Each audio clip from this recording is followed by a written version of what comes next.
night on the calendar you think something changes your life or a conversation you're going to have. Usually you're with your families, you're trick-or-treating, or you're just waiting on people to come by your door and bother you, whatever it is. But I think it was, for me, it was a Halloween that started off with just really was going to be a prayer study, almost like a Bible study. So it starts off with this conversation of black men that were going to come together and read the Bible from someone who we thought was, and many of you may think is one of the most faithful brothers that we have in entertainment and in our community, and that was Denzel Washington. So we had an opportunity that Halloween to, Denzel invited 7 of us over to his house to just be brothers together, to help each other, to lean in, to figure out what we all were working on and how we could all, help our community. And in that conversation, some of the people I can name that were there, like brothers like Rich Paul, who runs Clutch Sports, who's LeBron's agent, who is sometimes more famous for being the fiance of Adele sometimes. But in that conversation also you had like people like Van Jones. And so Van Jones was, if you don't know Van's a very unique person. He very knows his compass for himself. And in that conversation, Van kind of laid out, after we did our prayers and Denzel sets the table, and Denzel has a rule. You come to his house, you can have, all he drinks is water, you pray, and you can't pitch Denzel on anything. If you got to pitch, you got to pitch his wife. You got to tell her, and then she'll let you figure out what he's going to do with it, which is smart. But Van was like, we talked about our failures. And Van was leaning in because Denzel wanted us all to say, I know you all can sit here all day and talk about all the great things you've done, but let's talk about where you failed. Let's talk about who was there for you, how it happened. And really quickly, what Van said was, I had to tell the story of how I thought I was the most powerful person in D.C., how I went from being this green warrior in San Francisco fighting for green jobs to having appointed by the President of the United States to be the green czar, right? And czar is a wild term anyway, but let's just say that's a good thing. And if you're doing something good. So he was a green czar at the White House. And he said, I got to tell you the story about how I went from thinking I was at the pinnacle of my career, green czar, my president was black, my party was in power, everybody I knew was running everything I thought needed to be run. And then 6 months later, I'm getting shot out by every conservative. Everybody hated me. None of my friends came to save me. And I went into depression and I was isolated and alone. I went from the very top to nobody would return my phone calls. And he said, now here I am. Jeff Bezos just gave me $100 million and everybody's calling me back. That swing. And so in that, he said, my failure was that I didn't understand the system. I wanted to be a transformational leader, but I didn't understand the system. I thought that our world had, I was living in D.C. I thought I was at the Capitol. I knew all the things, but I didn't realize our nation and in many of our societies, we have 4 capitals. But in America specifically, there's 4. He said, I didn't know that. He said, I was a black liberation Democrat in D.C. So I really technically was only in one half of D.C. because D.C.'s half Democrat, half Republican. So I was in one half, and I was actually a black liberation Democrat, which means I was like 1/4 of one half of the whole thing. But I couldn't see that. And then I came up with all these ideas about how we could make the world better and affect climate. And all of that had effects on the second capital, which is 700 miles north, Wall Street. And I didn't have connections there. He said, so I'm making all these ideas, it's freaking these guys out, and they're doing things to me behind closed doors. I didn't know the rooms were even existed. So I said people circling around me, and I didn't know because Wall Street was being affected by what I'm saying. And then out at the third capital in California, in the data capital, we're telling them everything we're doing before we do it for free.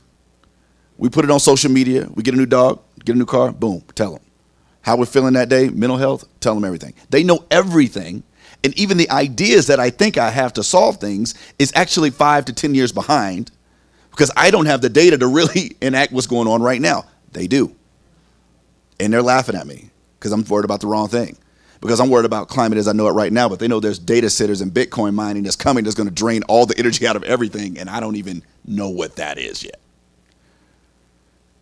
And then he said 800 miles south of that was the final capital, which was Hollywood, who tells the story of how all 3 interact.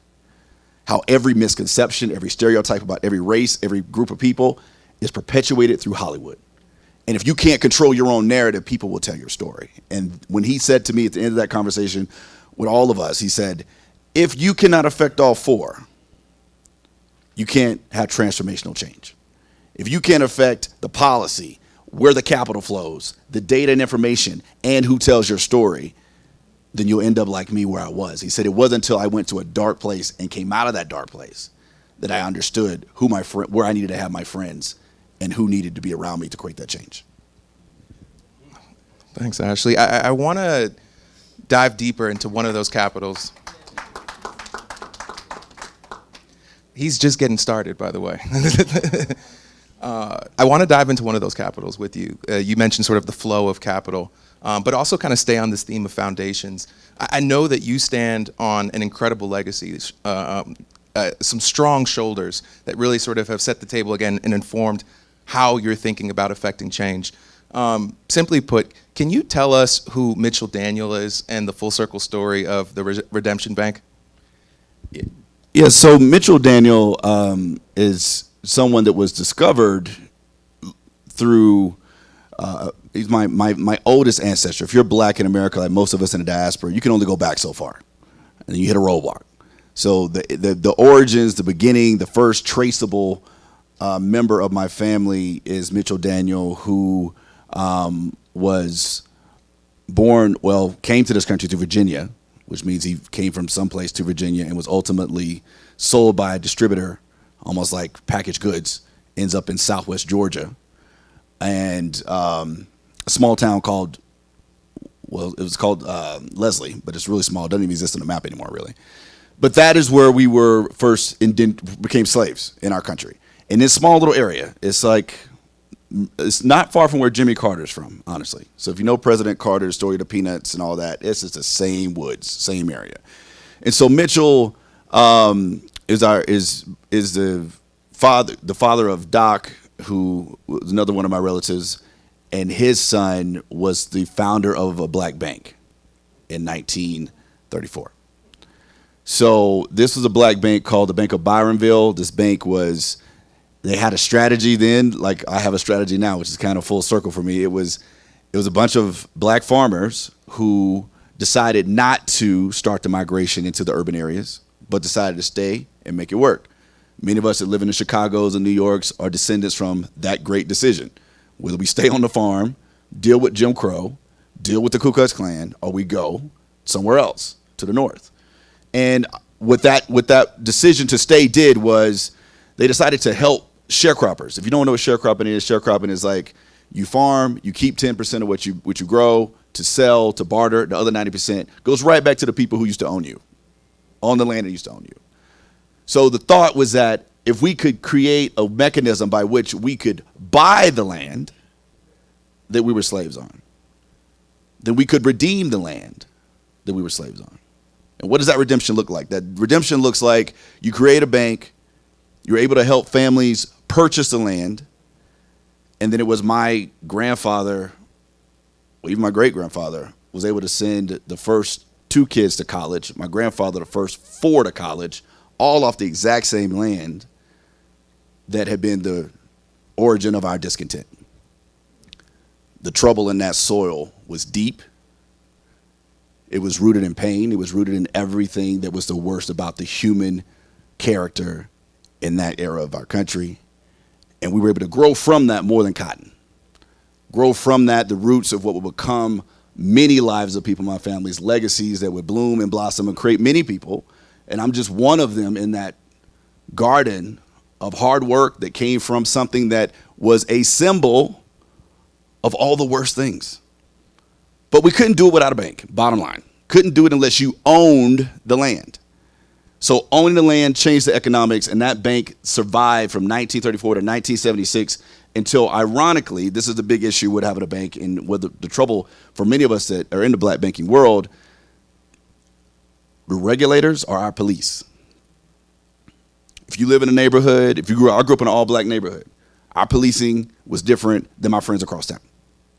Doesn't mean we're doing anything different, just the policing different. Banks are the same way. Where banks are located, the police function differently.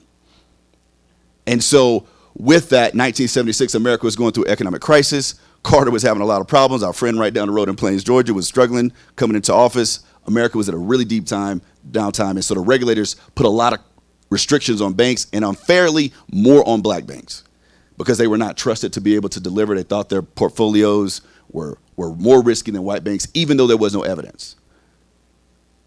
And so on that, in 76, our bank was actually auctioned off. And when you auction a bank, it's auctioned back then no differently than you auction off property, like a house that was being foreclosed on. No different than you would auction off slaves in the exact same place, the exact same cadence. Our bank was auctioned off with many other black banks in the Southeast and rolled up by a bank that could do it better. And that bank became PNC Bank.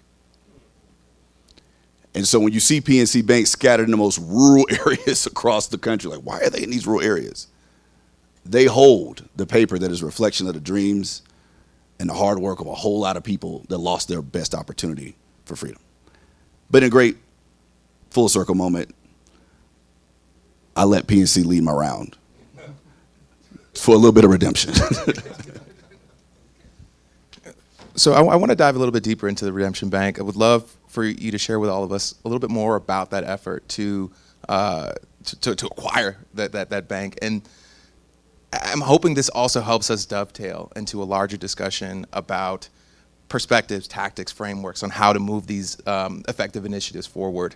We're all too familiar with the historical barriers of wealth and institution building, which you've done so successfully. And so as you talk about these experiences with the Redemption Bank or the Black Bank Fund, help us understand how in these rooms you think about creating value, bridging across difference, creating partnerships, and getting over those historical barriers that we face in those rooms.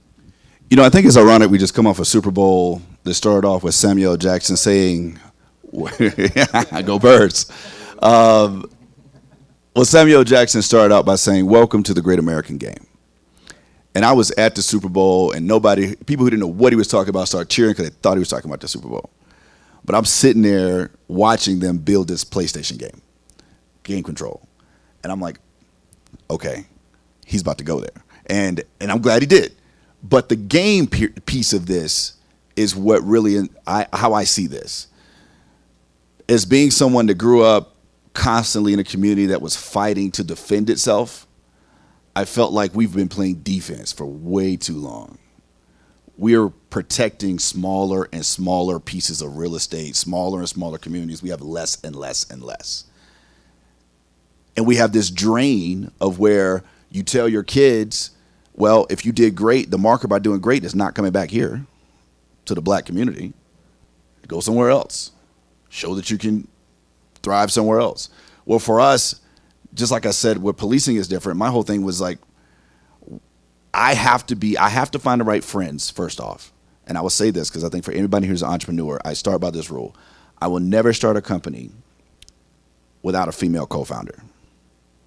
Because if you're a man out here, you got a lot of ways and a lot of things that you think you can do. But a woman's perspective in every aspect of life should be welcomed, brought in, and you will actually make more money and you'll keep yourself out of trouble. So just putting that out there, all right? So I was fortunate enough that my partner in thought leadership on this happened to have a legacy of sacrifice from her and her family that is unrivaled. You know, she's someone whose uncle, mother, father were all assassinated for us to be here. It's Dr. Bernice A. King, the youngest daughter of Martin Luther King Jr. Now, people always know her father was assassinated, but you forget that her mom was assassinated right after. You forget that her grandmother was assassinated, actually, and her uncle was assassinated. These are no coincidences. No family, no sacrifice like the Kings. Some folks talk about the Kennedys. I'm sitting there telling you, there's very few. And so in that, Dr. King and I were thinking, we need to go on offense. Why not be able to go out of our community and buy an institution that can be the centerpiece of economic activity? Why not put a black face on a white institution? Why not find the whitest place possible and go buy a bank? We went to Salt Lake City. So we go to Salt Lake and you start this journey to buy not only just a bank, but the bank was called Holiday, and the Holiday Bank was literally in the whitest, wealthiest, third richest neighborhood in America. And, I forgot, there's the Eagles connection here. I forgot about that. Okay, got to say Fly Eagles on this one, because I wouldn't have got this bank probably without the Eagles. This is wild. So just like, you ever seen the movie The Banker? Okay, well, that's pretty much my life. It's just right now. And so we had to, if you don't know the movie The Banker, go watch it. Samuel L. Jackson, Anthony Mackie, go buy a black bank. Doesn't work out. I got to have a better ending than them, because they went to jail for hiding their blackness and ended up and didn't make it, didn't work out. Got to have a better ending than that, but they tried. For us, we were able to get our Jewish friends to go put the bank under contract as the face, so they didn't have to know we were black. Because we needed to get everything together and kind of strategize. You couldn't just run up in Salt Lake City like, this is a privately owned bank. They could easily just say no. It's a 100% Mormon-owned bank, 100%. There was not one minority customer. It was all LDS. None of this looks like it should make sense. None of it is. So many things can go wrong early that this should not be a story I'm telling. But Dr. King and the King legacy is such a phenomenal one that we got lucky, fortunate, God, divine connection. She had some relationships out there that really helped that I would have never thought of, that her mother, Coretta, had. But when we walked in the room to finally let them know we were black, we had to set up in a conference room. They didn't know. I think they may have started thinking something was up. And so, I walk in, I'm suited and booted, doing my thing, and the guy who owns is 95 years old. Nice man. And he was just curious. Didn't seem anywhere offensive at first, but it was like, all right, this is a turn of events. It was kind of like, this wasn't my normal Wednesday to see some black folks walk in my office and say they're buying my bank and it's already under contract. Okay, all right. So, but I needed him to work with me. He could have easily killed the deal even though he was under contract, because as you know, there's 1,000 ways to kill a deal. There's only one way to really make it happen. There's 1,000 ways to kill it. So we looked up, we researched him. You got to do recon on who you are negotiating with. Found out he was a big Eagles fan. I have no idea why he was a big Eagles fan, but he just was. So I had in my back pocket, one of my other co-founders who actually connected me to my Jewish friends was like, I think if he's an Eagles fan, let me come in and do my thing. I said, look, this dude is a former football player. I was like, you're big, gregarious, but let me handle this. But this goes sideways. I need you to come in here and do that football player celebrity thing you do. And it got kind of tense for a second.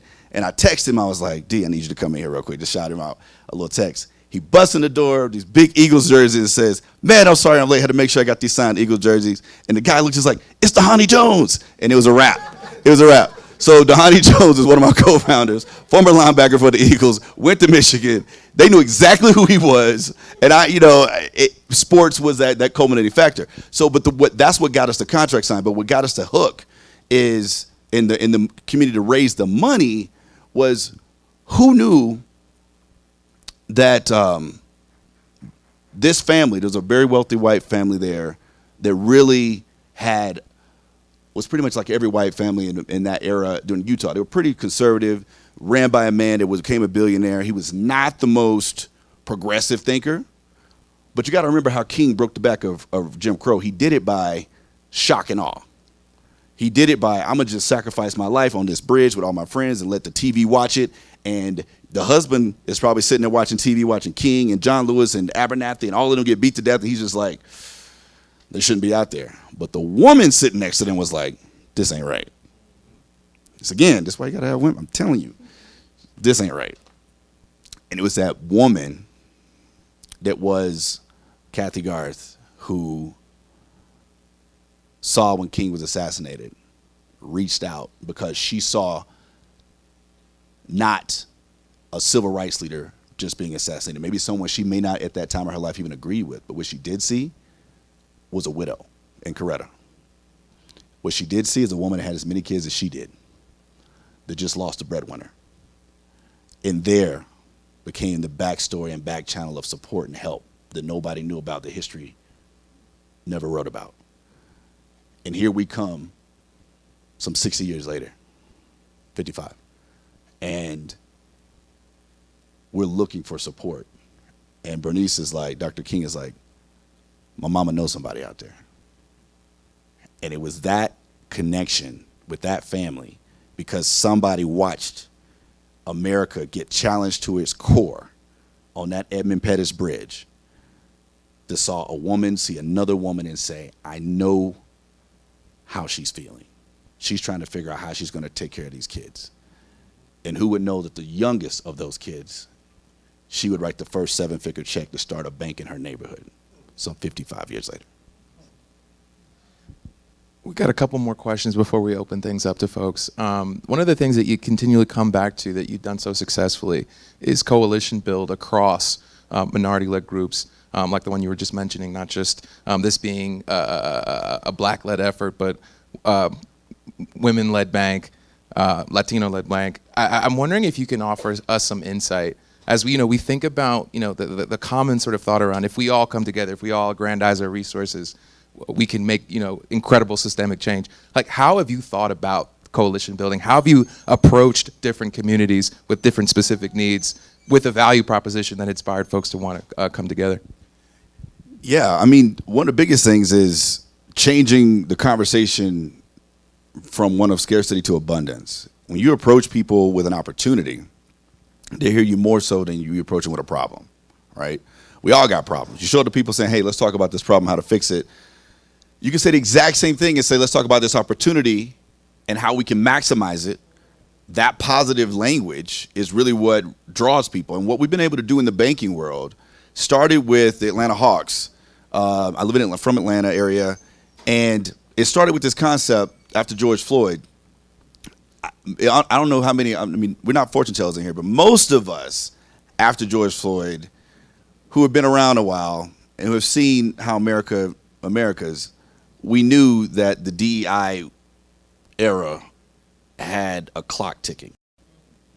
That even though it started after George Floyd, that it was inevitably the time was going to run out on that. And you had a lot of people trying to rush into as much as you could, but we knew eventually. I mean, America went from Barack Obama to Donald Trump to Biden to back. This is what we do. It's what we do. We overreact and like totally throw out whatever we just did and start over. That's just what we do. So knowing that, the question was, how do we create institutions and frameworks to last so the popularity of the cause of black empowerment can last longer than the popularity of our last martyr? Because we're only as popular as the last person that got killed. Once people numb to that murder, once nobody's watching those images on their social media anymore, so fades America's want to dive into that space. And so we decided that, all right, this DEI thing is going to be tough. So what we're going to do is start creating market-based DEI solutions to where people can't say, I want a handout. I'm coming at you with exact same capabilities. I just need a shot. And what we did with banking was we went to Tony Ressler, the guy who owned the Atlanta Hawks, and said, Tony, you're building this new facility. You usually go to Goldman Sachs. You go to Bank of America. You go to Truist. You go to all these folks to finance this. What if you let black banks do it instead of them? And he was like, well, Tony's a good dude. He was open to it, but trying to think through some critical things. These are very small banks. How are they going to do that? They don't even know how to underwrite me. I'm a billionaire. No billionaires are walking through small black banks, and he's right. But this was an opportunity for us to leverage an opportunity that our players had just created. At the time, the Milwaukee Bucks had just walked off the court because of that murder in Kenosha. LeBron had just walked off the court. Players held a meeting. Adam Silver said, I don't know what we're going to do. We're going to do something. So the owners just knew that, hey, you see an opportunity? Take it. Do something. So it was primed because my players, even though they don't know what to do, they knew to stand up, stand out, walk off the court to give us in the professional world a shot. In the finance world, I just need these brothers to crack the door, and we'll figure it out. But we need each other. We need these players taking knees, raising fists, walking off court, because what that does is give us in the corporate sphere an opportunity to negotiate on their behalf and collectively on behalf of the beloved community. So what that did is we said, Tony, I will take this deal that you would normally give Bank of America and Goldman, and I can finance it with all black banks. I'm a partner at the biggest law firm in the world. I got black professionals, investment bankers all across the country. We will get together and educate our people on how to underwrite this deal. And out of that deal came the first sports facility in American history 100% financed by black people, every professional, every dollar. And why that happened and why that was important is because black banks far too many times have loans on their books that the police think are not think are risky. What bounces out their portfolio is $1 billion investment grade loan. Because we know that when COVID hits, no matter what, or the next crisis hits, no matter what, the ball's going to bounce, LeBron's going to raise the trophy, every game is going to be played for the Eagles. We know that's going to happen. So that check's going to clear. We need that check to clear in the black community because they don't exist without black and brown bodies and talent. So they should be the ones to take a risk on us. And we did that deal. And once we did that deal, okay, the NBA's not going to get outdone by the Major League Soccer. MLS came through and was like, oh, we're in on this. I want to do the first all-black line of credit to the commissioner of MLS. Oh, then the NFL's like, okay, we're not going to let you sit out here and have us outdone. We're the biggest, baddest out here. So 4 months ago, we closed on a $100 million deal for the NFL. That is too big for black banks. And here's the coalition piece. It's too big for black banks. So what that allowed us to do is say, all right, this is our chance to go outside of our community and build coalitions. We went to every Hispanic bank, every Asian-owned bank, every woman-owned bank, and said we have an opportunity. The opportunity is I can bring you $1 billion investment-grade piece of paper, but we have to band together and pull together our community's resources to finance this deal because none of us can do it alone. And because of that, it was the largest deal of minority-owned banks in American history, $100 million, to the National Football League. And that becomes the blueprint. And this brother is teaching here today. I'm gonna just throw the floor back to you, Ashley, and then we'll go right into questions. But I thought this might be a good opportunity to just share some final thoughts, reflections on your path, journey, the work that you've done. Just something to leave us all with before we open it up and do questions. I'm hopeful.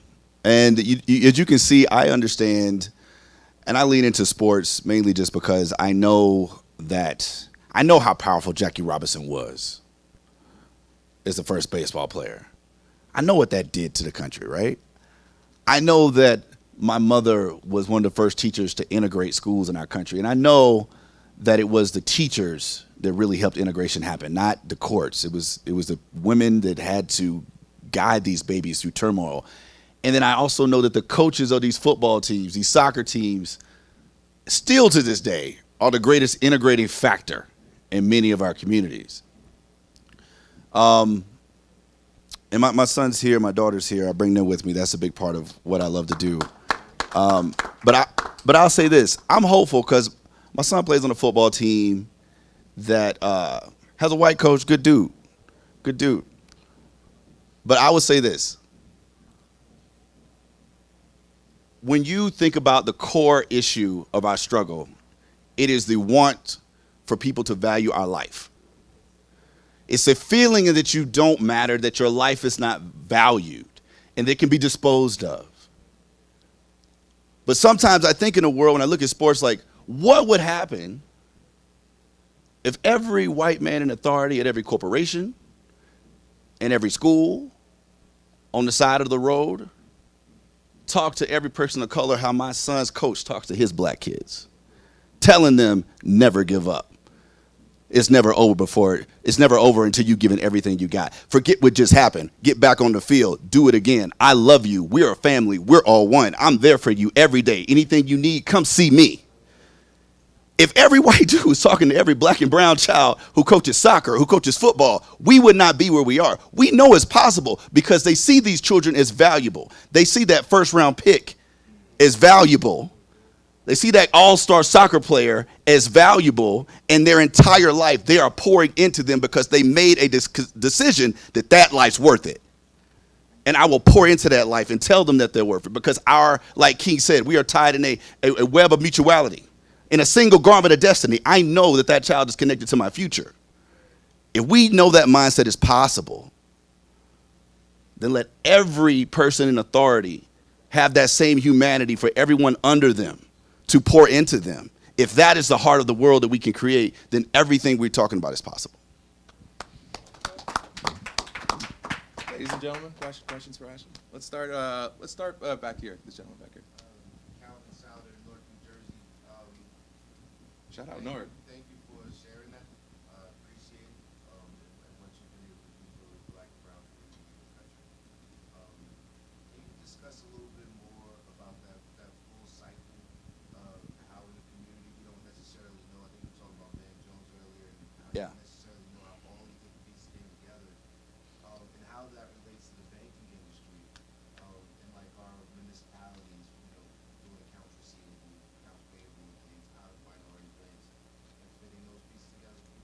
Yeah, it's huge because, you know, we have not tapped our full economic potential.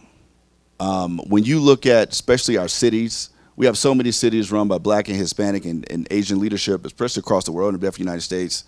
I guarantee you, and I didn't know this until I was sitting in Birmingham, Alabama with some friends of ours, and I'm talking to my guy who runs a housing authority. Now, this housing authority, you know, its job is to provide housing for people that can't afford it, right? They get a lot of money from the federal government to do that. So I'm talking to this guy. He's like, yeah, man, I heard about your bank. He said, I appreciate you coming and telling me about what you're doing and trying to earn my business. He said, because I thought about it, and I went and asked my assistant, who holds the $30 million of that housing grant money who I've never seen and I don't even know who it is? And I won't say their name because I don't want to get into no issues. But the colors are orange and red, they say if they go far. But anyway. The point was the exact time that he's telling me that, 2 weeks before that exact bank gets fined by the federal government for discriminating against the exact same people that they're trying to hold the Capitol to help. So my mayor, my leaders, this is something that we have to elevate to their consciousness, because billions of dollars that have been set aside for our betterment, that people fought for, died for, to create this legislation, to push that money, we are actually giving it back to the people causing the problem. Because while that money is sitting there, irony, affordable housing, $30 million sitting there for Black people and brown people to get access to affordable housing, and the bank is denying Black and brown people access to affordable housing at the same time with your money. That's on us. That's on us. So my point is, as people part of this great experiment of democracy around the world, when you're talking to your elected officials and they're coming trying to earn your vote, expand your questions. I'm saying expand your questions to the guy and the woman who comes in and says, I want to be your next mayor. Well, what are you going to do about how our money is being held? How is that going to be maximized? Because that is not a law. That's not a legislation. That is a preference. Because we're all the banks. It's all FDIC insured. The difference is, for a Hispanic or a Black person, approval rates at our own banks are plus 85%. At majority-owned banks, sub 50. That's generational wealth being completely evaporated because we're allowing it, and not only that, we're funding it. That's right. I know these two gentlemen have questions, but I would say I'd be remiss if I didn't mention that, kind of what you said earlier. If we don't have a woman's voice in this conversation, I would love to lean on maybe one of the ladies in the room for a question. Can we go right here? Yeah. Hi, my name is Dr. Betty, and I hear you. I was born here in Colombia, and I live in Los Angeles. I ran JP Morgan Chase, California. $250 billion operation turned into $358 billion in 2.5 years. And we are in the process of funding or helping a private company to bring $350 million into his fund so that he, a Black man, can actually fund minority. We're doing this together. Great. I just want to thank you because last night I had a conversation with a football player, an NFL guy, and these were his words. Man, you're touching my heart. His words were, all they saw when they saw me was the size of my body and the size of my bank account, and they didn't see me. All they saw was this big Black guy, and they saw me as this big mean man. And I said, well, all I see is that teddy bear inside of you. We had a 30-minute conversation. We're going to have a 2-hour conversation Tuesday, because people like him get to be seen, heard, appreciated, and respected. And we get to collaborate, and we get to do this together. Last week I spoke at the National Prayer Breakfast with the president. There were 2,500 people in the audience, 120 countries represented. Kings, queens, presidents, prime ministers, you name it. A lot of power in the room. And it was really interesting how when we talked about how God can be in the center of it, and how we are all the same, how we can just really take one look at each other and create an environment in the world where people are viewed, valued, respected, appreciated, and heard. Mm-hmm. And all of us as leaders have that opportunity. I love what you're saying because you're using your network as all of us should be using the networks that we've been given the opportunity to use. Mm-hmm. What we have is not ours. Even our children are not ours. God has given us an opportunity Amen. to take the lead and to take whatever we've been given, whether it's a bank. I was telling him I'm helping build a kingdom right now in Africa. And whatever it is that we can touch, if we touch it with the opportunity of thinking that today we're planting a tree, or generations from now, the people that are going to be sitting under that tree, we don't know. And if we know that we're building a legacy and not just have a short-term mind into everything we touch, then this world will be a better place. That's right. So thank you. Thank you. Thank you. Round of applause for her. That's a great comment. I'm going to take a risk. I want you guys to both pose your questions together and have Ashley tackle them simultaneously because we're almost at time. So, Yeah. Well, so real quick, so just to answer your point about mayors and others, institutional capital, I work with the Pension Real Estate Association, pension fund money, right, enormous. for sure. These are teachers' unions, Huge. firefighters, police, lots of black and brown people, lots of women. Yep. Those, they yield significant power, and yet they're still very much only playing with, the Wall Street firms that are not minority owned. So there's something there, so it's something maybe we can For sure. take it offline. The only question is, how are you thinking about banking in the next gen banking? Because when we sit in the banking space, I'm in a board of credit union, we know that maybe the runway is running out of traditional banking as it was. We need to think about tech, Yeah, we need to think for about sure. that space. So that's kind of where my question is. Thank you for that. I'll add his. you, sir. Yeah. Say less. No, that's okay. All right. A few minutes. Yeah. Okay. So the future, when it comes to digital, you're exactly right.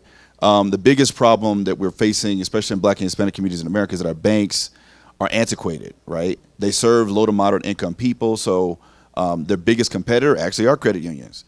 The credit unions are eating up that market share because the credit unions don't have to make a profit. Now that is fine and is producing, access to capital, which is a good thing. But these banks are struggling to compete because when we talked about, you told your kids that they succeed, they left the community and they moved somewhere else. They're not driving all the way back across town or come back home to cash a check or to do anything. That's not happening. So the only reason our banks really still exist is because of my parents' generation, deacons, deaconesses, black churches, and that's the only way that they still work. For them to exist in the next 20 years, the reason we started this, the reason we went and forced ourselves to buy a white bank in Salt Lake City is also there's absolutely no way I can affect the black community unless I go digital because there's no black people there. There's no Hispanic people. There's some. There's some. They're the biggest population. Well, Polynesian is the biggest, but then you have Hispanic and then you have black. But the point was, I have to build a business model where I have to go where you are. You have to be able to feel like I'm your bank no matter where you are. If banks don't use the grant money that JP Morgan gives people and Bank of America gives to black banks and say, I'm investing in technology, this is it. My son and my daughter will never walk in a bank, have no reason to go in there and wait in line unless something awful happened, right? Something just completely ridiculous had to happen. That's not the case that we're in right now. So to your point, one, technology has to look forward to being able to reach people wherever they are. Two, we have to also understand the movement of money. The movement of money is so critical between people. The future of lending is actually at the micro level between people. You're about to see a shift away from institution lending to people lending. So if you want to borrow $100 from me, my bank will be able to put you on a platform where we all know that cousin calls and look, I need $100. You'll never think you're going to see it again, right? You're just like, I just gave that money away. But imagine a platform where that $100, I just send you the link to my account. You tell me how much, we negotiate the interest rate, people to people, 10%. I'm like, cool, there it is. Now, automatic draft out of your account, you pay me back every paycheck until I get my money back. And when you hit me up again, if you didn't pay that, I'm like, look, just go to the app. Be like, you can't get another loan until you pay this back. In the future, we will also reinvent credit to where that is on your credit report. Because before we had, the reason I was at Denzel Washington's house was not because I just was cool dude in Hollywood. No, it was because there was a black dude that was a gangster that literally was an OG, one of the founders of Death Row Records. Let him borrow a big significant chunk of money when he didn't have any, because we've always been each other's bank. We were our bank before there were banks. We couldn't go and get a loan. We went to each other. We're going to return back to that. We're going to return back to us being able to loan each other money in an ethical way that allows you to make money, allows me to extend risk to you, and we need to throw out our credit system as we have it right now. The credit scoring system right now in America is fundamentally flawed. It is racist. It tells us that 56% of black people should not be trusted to own a home. Wild to think that any race of people should not be able to own a home. All these new things have to be calculated into how the future assess risk. So the future of banking is going to be who can push the buttons to assess risk better and extend credit in a way that's not more risky, but just more common sense. We've got time for one more question, so take us home. I'll be very brief. Actually, I'm Joshua. Yeah, Josh. I currently manage, I have revenues of $200 million, 500 employees. One of the things I want to do is a thought exercise. You remember when Diddy and Tyler Perry, everybody wanted to buy BET for $3 billion, right? But the problem with that, BET was never worth $3 billion. There you go. I'll start there. Exactly, but it was owned by Paramount, whose market share at the time was only $7 billion.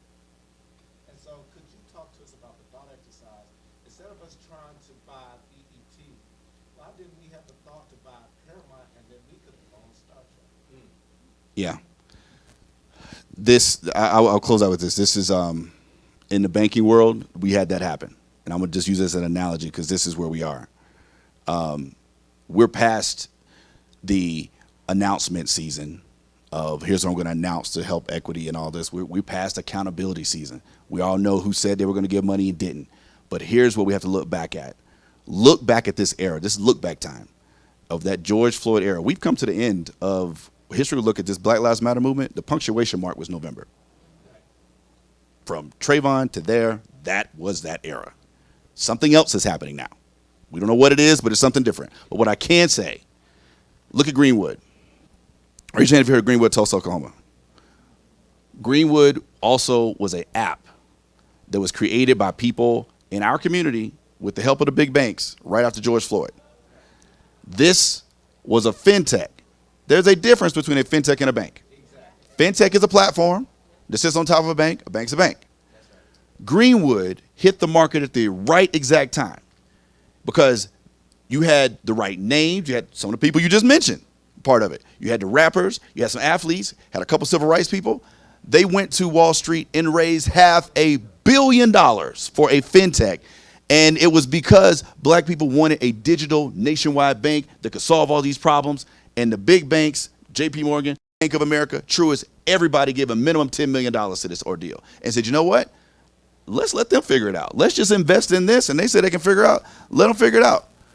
But to your point, you just put $500 million into a financial platform that marketed to all of my people and our allies who want to support us to take our money and put it in a bank that's not actually in my community.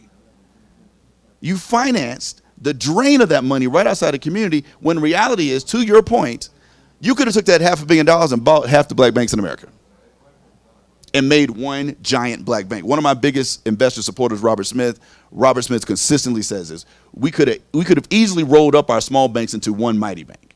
But here's what we have to take accountability for. We close out. We've come from such a position of scarcity. I go back to this because of all the things that have happened to our people. Sometimes we'd rather go out of business than work with each other.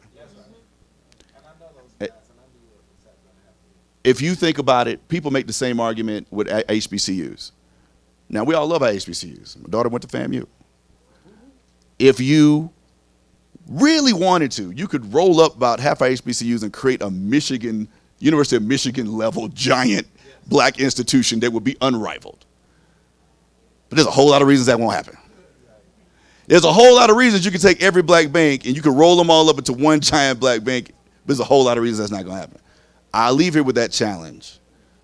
Part of it is the responsibility of a people to be willing to work together. If we're willing to work with other people, we got to be willing to work with ourselves. Thank you. Can we hear it one more time for Ashley and thank him for his insights? And thank you